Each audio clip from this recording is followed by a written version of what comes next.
Hi, you're listening to the Build Your Digital Community podcast. I'm your host, Christina Bartold, the co-founder and co-CEO of The Social Snippet, a social media agency focused on business owners growing their digital communities. On this podcast, we'll talk about all things digital community building so that you can grow your network and ultimately your business. Hi, everyone, and welcome to another episode of Build Your Digital Community. I'm your host, I'm Christina, and I'm so excited today to be here with Kate Wallace, who's a copywriter and a content creator, and she works with lots of local brands, but kind of started her career out as a reporter. And today, I think we're going to be talking a little bit about AI writing tools and ChatGPT, and I know for a lot of folks, that's a kind of scary area. Like, it's a scary part of the internet. People are worried about being replaced. I know we've got a lot of creatives that listen to this podcast. So they're like, what about my job? Or what's that going to look like for me in 20 years? So Kate, welcome. I'm so excited to have you here today. Oh, thanks, Christina. It's really a pleasure to join you. Yay. Well, Kate, I would love to hear from you a little bit about what you do and kind of how you help businesses and maybe how you got into this space. Yeah, well, I'm a copywriter and content creator. I have a one-woman shop, so I am a solopreneur. My writing career actually started in journalism. So I was a print journalist, a newspaper reporter. I wrote for magazines, and specifically kind of the arts world was that was my beat. So I was an arts reporter for a long time. It's still kind of something I do on the side, but the bread and butter of my business is helping organizations. I'm based in New Brunswick. And so I tend to work with a lot of organizations in my part of the world here in Atlantic Canada who are doing amazing work, but are maybe just struggling a bit to try to figure out how to share that, how to frame their story. So I have, with a lot of copywriters, they're super niche down into like one industry or type of customer, and mine tends to be a little more geographic. I work with people here in my community who have something great to share. So that could be in the form of writing scripts, case studies, op-eds, ghostwriting blog posts. I kind of do it all. And it's fun. I'm easily bored, so that definitely keeps me interested. No 2 days are the same. Oh, that's awesome. And it's cool when you get to work with so many businesses. We know that from our business too. Like, you become passionate about so many topics, you get to connect with so many amazing people. It's awesome. It is, and yeah, it you learn a lot. I mean, I am kind of a classic like Jackie of all trades, I guess. I know a little about a lot, so I'm okay at cocktail parties, but like if you need a super expert on something, I'm probably not your gal. Oh, I love that. I love Jackie. I always go right for Jill. Jill of all trades. That's always where I Oh, went, but I never thought of Jackie. I mean, my sister's Jackie, so I got a Jackie right there in my life. Yeah.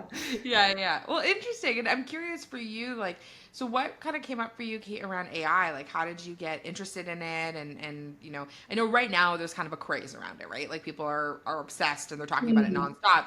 But it was definitely around pre-chat GPT. So I'd love to hear a little bit about kind of how you got into AI. It was around. I thought it was like one of these, I don't know, like EV cars, like someday it will find me. I really didn't, like, I was using AI writing tools, like Grammarly is a perfect example, but I didn't even know it was an AI tool. Hmm. And I've been using that for a long time now.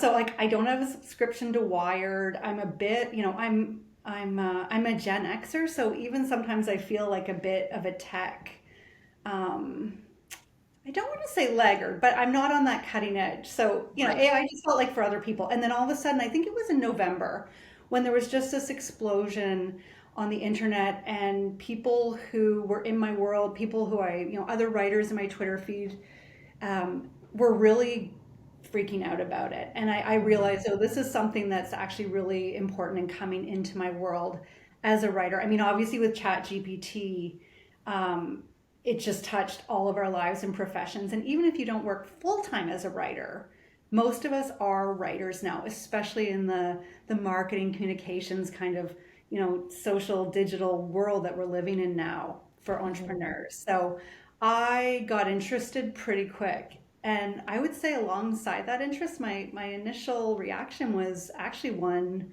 of alarm. I don't tend to get too worked up with hype. Crises come and go, but this did seem like it was really going to have a pretty serious effect on writing. And so Mhm. I just started reading everything I could about it. Not to discount the incredible power of AI writing tools like ChatGPT. And there's some others that we can talk about because I've been just playing around with them in my own practice. Um, they are amazing Yeah. and they're fun. Like in the beginning, our feeds were all flooded with people doing like, a Shakespearean sonnet about a hamburger, or maybe you played around with it in that way too. And it was entertaining, but there was this sense like, no, maybe there is something a little like this isn't just a toy. There could be something more to it.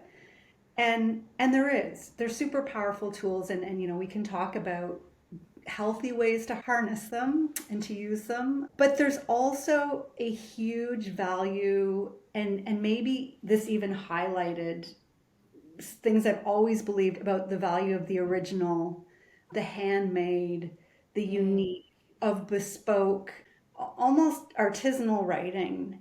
That's going to be, I think the big gift is it's going to make that more important than ever. Mm-hmm. Well, actually, I'd love for you to elaborate on that because that's something that I think. So, as a social media agency and like a podcasting agency, there are AI tools that do basically what we do, but the difference is that like they're not going to provide a social media strategy for you. Like even if you go into ChatGPT and you're like, I'm a local salon and I'm looking for this, yeah, I'll give you 30 prompts and maybe it'll write your captions for you. Maybe you find another AI tool that'll do the graphics, but it's not going to provide that same like human strategy. So I know my job's probably safe. Like I know I'm probably okay, but it's easy to get wrapped up in that and that fear. So I'm curious for you, like how do you explain that? Like why do you think that the handcraft and the artisanal is going to be even more important than ever? Well, I think one thing that ChatGPT and other tools, I'll just say ChatGPT, but it could be any AI writing tool. What it's done is shown people how easy it is to make just voluminous, massive quantities of really generic, really middle of the road, really predictable and kind of ho hum content. I think it does pose a bit of a challenge to any of us who are active in content creation or copywriting. It's almost a litmus test. If AI could do it, then what's the value? So if ChatGPT can easily take care of all that kind of generic stuff, I mean, it's just this incredible synthesizer, right? It's just crawling the internet and pulling together through a bunch of probably algorithmic processes I do not understand, the things that we like. So it's really good at going out, gathering the pretty good ingredients and putting it together into something that's okay. Yeah. But what it really can't do is it lacks specificity. And that's really, Mm. I think, the value in our stories that we tell. The best content can only come from you, and that comes from lived experience. If you think of their inputs, they can only ever work from what already exists on the internet. Mm-hmm. And the internet is just one part of the world. And it only, what exists in this given moment or what's happening in the world, there's all kinds of experiences and stories and conversations and things happening that don't live on the internet. Yes. ChatGPT and AI just doesn't have access to that. So it's almost like proprietary experiences. Mm-hmm. We can think of our personal lives are full of them, our private lives, but our professional lives are full of things like that too. It's just, I think often people aren't perhaps in the habit of really paying attention to them and then capturing them in a way that is compelling and can be turned into that specific kind of content. Mm. And how do you find, Kate, like when we're talking about some of these stories and things like that, like have you found a way to leverage AI to balance that piece? Like when we're talking about this like very personal like writing and all of that, like how do you leverage AI as a really like positive tool to like support that? I almost think of it like having an intern or an assistant or a really great colleague. Like there's definitely a lot of drudgery work in writing. Like it's a lot of a lot of entrepreneurs resist it because it is hard and it's time consuming. Like writing is not that easy. Yeah. And, and that's part of why I'm able to make a living is because people don't want to do it and it's expensive and time consuming.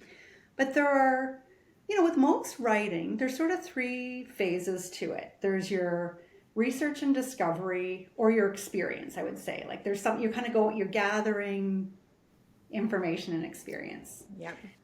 There's your drafting, and then there's your editing, and of course there's sharing. So I find if you're writing something that's not experiential, it's not about your first person experience in the world of like, Christina's writing about her podcast conversations this morning or what happened in your day. But if you're writing about a topic that you would normally go and do research on, I find they're great. Like with good prompts, you can send those little robots off to go do some preliminary research for you. Depending on what the content is, like obviously if you're writing a white paper, you're going to be citing your sources and that's a little more rigorous, but even just for some initial research to kind of get your wheels going, to get some idea generation, super helpful for that. And Mm-hmm. so then you're not, most times you're starting with a Google search anyhow, and this is just a more efficient way. I really like it too for testing headlines. So, headlines are so important, right?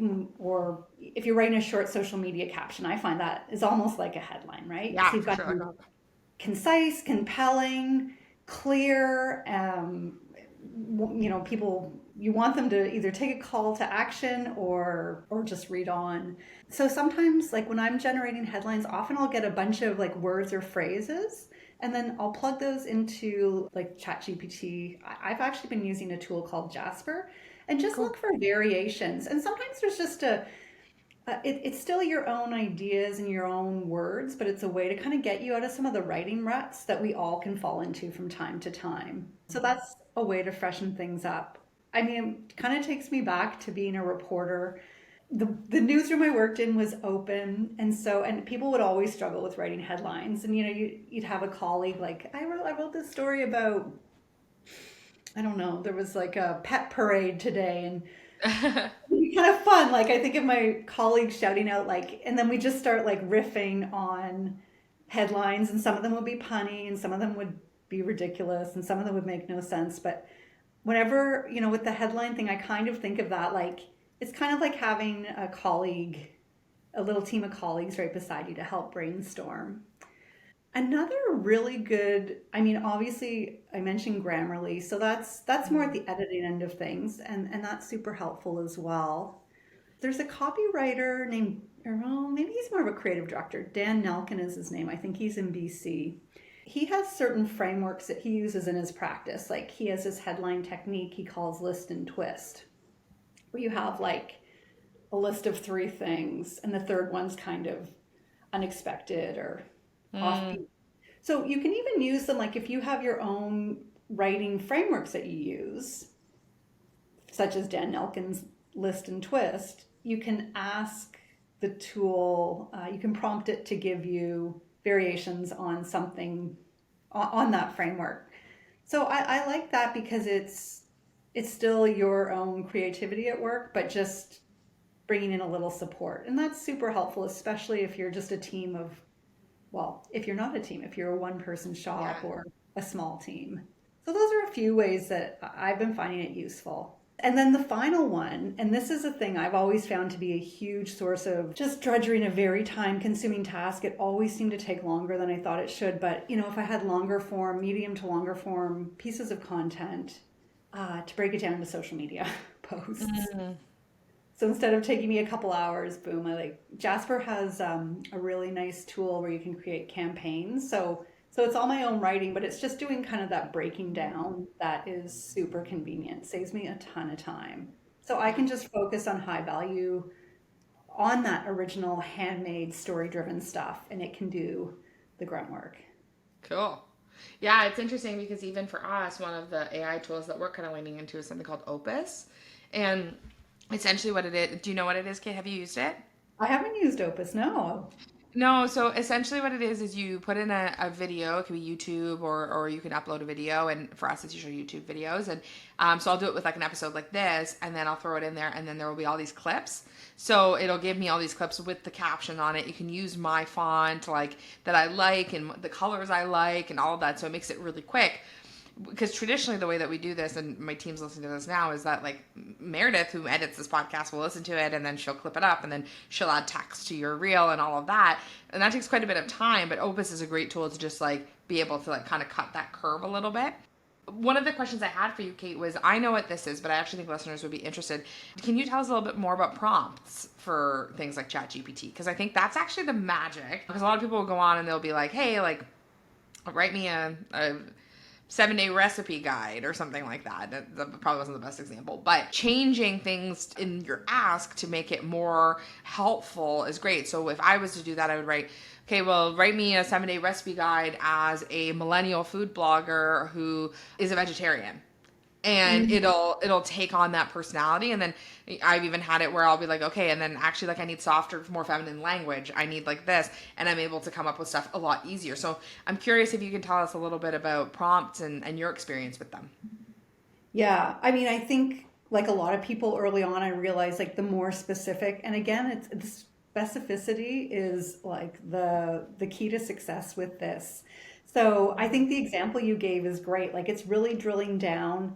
If you're thinking of this in a marketing context, you're really thinking of your audience. So the more specific you can get in your prompt, that usually is going to relate back to your audience. So, I'd mentioned that I'm here in Atlanta, Canada, and that, New Brunswick businesses or brands would be a big piece of who I work with. So perhaps if I'm doing some research on, I don't know, the construction industry trends, it might make sense to speak of it in New Brunswick, or definitely talking about like the generation, like you use, millennial food blogger. It's kind of basic, but like going back to that, the journalism, the 5 Ws, the who, what, when, where, why, and how, like the more of those elements you can get in your prompt, the Mm-hmm. better. You can also do the kind of approach, like I find sometimes I'll throw kind of a wide-ish net with my first prompt. So it's a little more general than I think I'm going to end up with, but then I just keep refining it because it's not like one and done. You can ask infinitely iterative questions and ask it to drill down. And I know, especially with ChatGPT, like, people have almost like these funny conversations with them. Like, Mm-hmm. there is a call and response kind of, that's how they're built. The other thing that is really important, and this is maybe less with the prompts, but more in terms of specificity in turn, well, what do I give to the what do I give to the machine and what do I keep for myself? And along with specificity, I think in thinking about what you want to keep for yourself and the value that as human writers we bring is also sensuality, Mm-hmm. and not in like the sexy sense of the word, but in Yeah. terms of bringing all of our sensory experience of life to the page. So the more that we can talk about the way something looked, smelt, felt, the more you're creating this almost like this special little world, like you're painting this picture that your audience, your reader, your viewer can enter into, that the robots just cannot touch us on that. Absolutely. Yeah, I totally agree. And even like something I think about a lot with social is that like people buy from people, right? Like we that's why we're like less and less susceptible to ads. That's why organic traffic's working so well. That's why influencers work so well. Is that like people do like to buy from people, and we're always going to have people that really want to buy from others. It's so true. And, one thing that I bump up against a lot in my work, and I do a little bit of editorial coaching as well. So for people who want to do their own writing, but just need a little bit of support, maybe fresh eyes. And I do find, and this is probably especially true for women entrepreneurs, is they tend to discount the value or uniqueness of their lived experiences, and Yeah. they're worried that they don't have anything that's interesting enough to share. But you're absolutely right. We want those. We want to know what you do when you're not in front of the mic and running your agency. Like, what does Christina do for Yeah. fun? as creators, like it's a bit of a confidence game, right? To remind yourself that there's nothing too small, and almost like there is almost this relationship. The more specific you get about something, almost, that's a small detail often. So, Mm. for instance, I love gardening, but a lot of people love gardening, but maybe I could talk about gardening here on the East Coast where you're always battling the fog and like our crazy, North Atlantic weather. Like I could talk about how I've like waged a war on slugs in my garden. Like that could, I've never actually written about that, but maybe that'll be like a a new storyline. But so really drilling down into those almost like micro details. And it's the almost like the tapestry of those micro details that make you as a business owner so knowable, but also so unreplicable. Like Hmm. if ChatGPT is generic, then, by those micro details that all combine together to show people what you're about, you really can't be copied. Oh, and I think too, it's like it's kind of what I mentioned earlier, but I've said this before on the podcast as well. It's like the majority of our sales actually come not from our social snippet Instagram, but from our me and Maria's personal Instagrams. And it's because like people love that personal stuff. Like they love, even like I find so many times people will be like, oh my gosh, like you have a German Shepherd named Patrick. Like I love Patrick and Patrick's so cute and like whatever. And I'm like, how do you even know I have a dog? But it's like they're watching my stories, I'm posting about him, like whatever. And it's those things that bond us to each other. That's the stuff that makes us connect. That's so powerful. Like it's powerful stuff that's not easy to replicate. It's like it's not possible through an AI app. But one of the things I wanted to ask you, Kate, is what are some tools that you're loving right now when it comes to AI that like is kind of like top of list for you? Like for us, definitely I love Otter AI. I'm doing some writing towards a potential book, and so whenever I kind of think about something for it, I've been saying it into Otter AI, and it's been helping transcribe it. And then we use Opus, of course. I use Grammarly, like some of those things. ChatGPT sometimes, like I'm not obsessed with it because I'm so used to doing my own writing that I don't feel like I need it. But it's sometimes helpful to just get some insights. But curious for you, like what are your kind of favorite tools? I definitely have some overlap with your list. Yeah. I also love Otter. I mean, I have like chronic carpal tunnel syndrome or like sore hand from like years of madly taking notes, Yeah. as a reporter, but even in the work I do now, because so much of my work it starts with interviews and conversations that become the basis for the content or whatever we're Mhm. going to create together. So yeah, Otter AI, I love it. For anyone who is listening and doesn't know, it's a voice transcription program. So if you're somebody who needs to record conversations and would like those in text form, it's extremely helpful. And I find it's quite accurate. And it's Mhm. also quite good at picking up different accents. Like it seems to be able to give a pretty clean transcription, even Cool. across a variety of different accents. And it only operates in English, so there's that. Grammarly, I'm obsessed. I still feel a little like pat on the back and like get a little boost when I get their like badges or, I I always get the like unique word usage one. Like you're in the top 99% for unique word usage. So that That's always like awesome. I mean, probably considering the amount of words I'm using, it's inevitable, but Grammarly is really good as a what would you call it? It's a spell check and grammar, Yep. spelling and grammar check.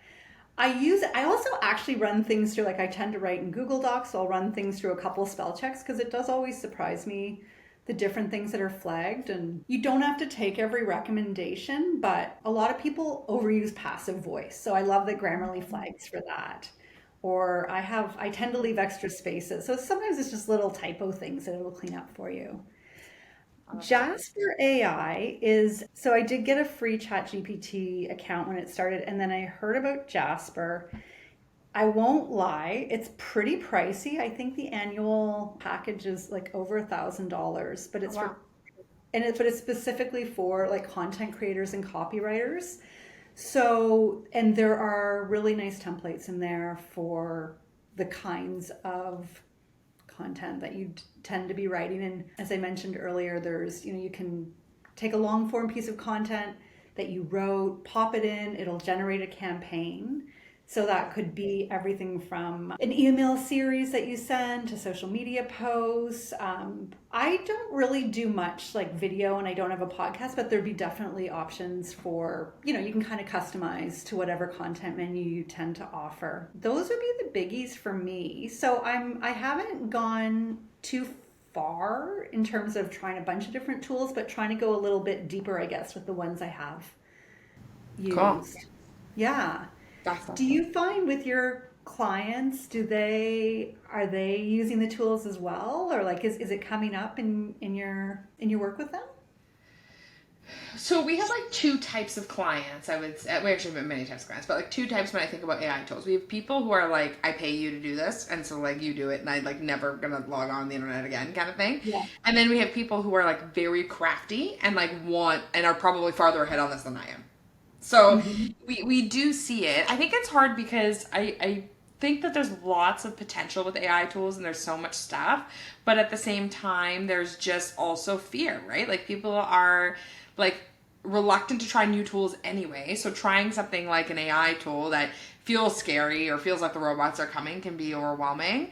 But Mm. yeah, I'm curious to see how it develops, and I think AI is not going anywhere. So I'm excited to see, like, we're starting to see AI tools in Canva. We're starting to see AI tools in Later. We're like in the tools we're already using. So I think it's like training people on being ready for it. That's true. And I mean, I really can't stress how much I'm not a techie, but it's true. You are seeing it more layered into tools that are quite common. And they are generally like the ones we're talking about, they're designed to be user friendly. They aren't scary. Most of them have a free version too. So I think for people, anyone wanting to dip their toe into trying some AI tools in their business, like it's a pretty low barrier to entry. Yeah. But I think also if you don't want to go there too, that's okay. Mm. Like, I think that also on the flip side of that is don't be scared of them. Don't be scared to use them, but don't be scared that they're going to make you obsolete either. Something we haven't touched on, but we as humans we have taste. Like we have aesthetic preferences, and I don't mean just how things look, but like oh, its tone, its personality, its voice, its humor, its context. And that's a very kind of complex web of factors that go into how we decide like who and what we like. Yeah. And kind of going back to your point, like people want to do business with someone that they feel like they know and like. And usually it's because there's a resonance of taste. Mm.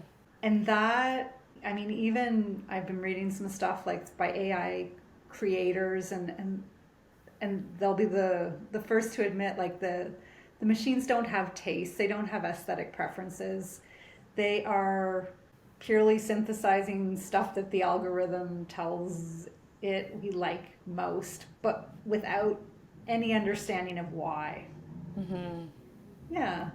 Yeah, and actually, I was talking about that. And that's a great note for us to end on. I was talking about that actually with somebody on a podcast today. Is that like, we love to work with people because we like love people, right? And that's why we give business to certain people. We don't give business to other people, and that's why when we're choosing a real estate agent, we're choosing one that resonates with us, and that's why they're the most charismatic profession, right? Like we're always finding the people that resonate with us, right? And AI is not a person that's going to resonate with us. So I think thinking of it as a helpful tool is great. As a little assistant, that's an awesome perspective. But Kate, I just want to say thank you so much for being here today because this was really helpful and I think gives people a lot to think about as they're on their AI journey. So whether that's for copywriting or even using something like Canva or Otter AI, whatever it is, there's a lot of good tools. But I would love for you to tell folks like where they can find you and how they can connect with you when they're looking for you. Thank you so much for the invitation to come on and chat about this. I'm pretty obsessed with it. Um, The easiest way to find me is on my website, katewallace.ca. I have a newsletter that goes out where I talk about AI writing and lots of other things, including gardening and the creative life. And on the socials, you can find me at my handle Story by Kate.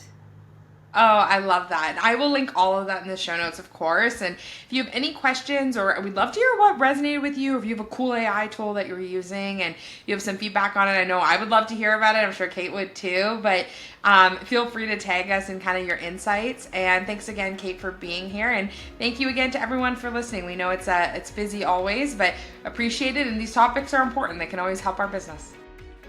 Thanks so much for listening to the Build Your Digital Community podcast. If you loved the episode, please don't forget to rate us and leave us a review. Now, we'd love for you to be a part of our digital community. Text JOIN to 855-908-4688 to join our text list for exclusive social media tips, or DM us on Instagram at The Social Snippet, letting us know what you loved about the episode. Keep on building community, and to this and so much more.